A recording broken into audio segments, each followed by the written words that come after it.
Mga viral prank. Nakakatawa nga ba?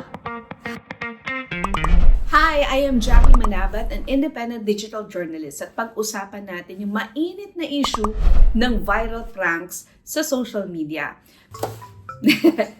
Ang sabi dun sa post, kunin mo ang logo ng Taragis, ipatato sa loob. Kung sino unang makakapag-send sa amin, siya ang mananalo ng 100,000. Click the photo for official rules, tapos may logo dito na April Fools. Kaya nag-comment yung netizen na to, ang sabi niya, "Sir, nag-PM po ako sa inyo, ginagawa na po.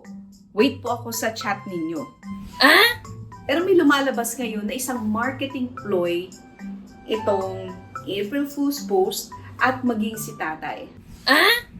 Mahalaga itong usapin na ito ng April Fool's Day prank o yung ganitong mga klaseng prank. Lalo na at mababa ang estado ng Pilipinas pagdating sa reading comprehension o yung pag-intindi sa mga binabasa. Pero hindi ito yung unang pagkakataon na nag-viral ang mga social pranks sa social media, ha?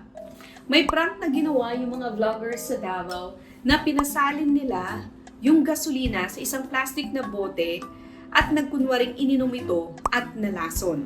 Siyempre, nagpanik yung attendant. May dumating pang rescuer. Pero, it's a prank.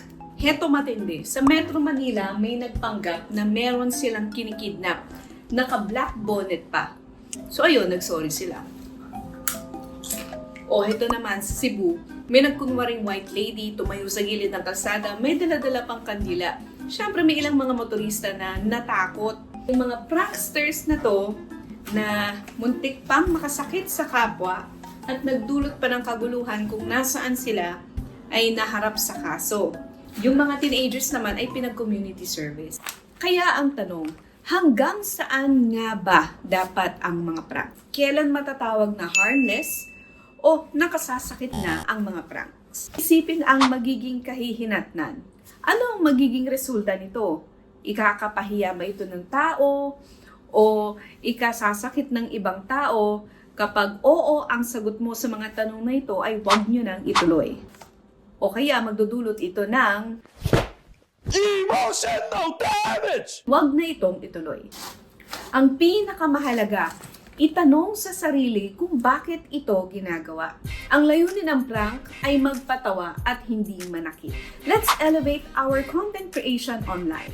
And don't forget to like, share, subscribe, at ugaliing mag-fact check online.